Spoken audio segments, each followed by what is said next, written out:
¿Qué tal amigos? Acaban de tocar a mi casa, acaban de llegar las teclas que pedí hace aproximadamente 15, 20 días. 15 días más o menos yo creo. Son unas teclas o keycaps de ACO. Son perfil Cherry. Son de double shot, o sea, doble inyección para que tengan una mejor durabilidad. Voy a pasar a mostrárselas. Vienen en una cajita color mate con el logo de ACO como en tornasol. Bastante bonitas. Bueno, aquí están las keycaps.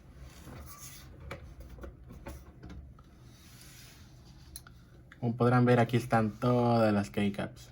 Bastante bonitas, la verdad. Trae un removedor de keycaps.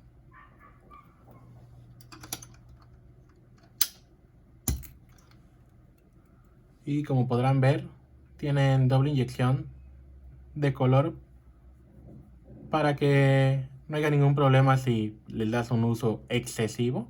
Jamás se les borre el grabado como a las teclas normalmente les pasa después de un buen rato de uso.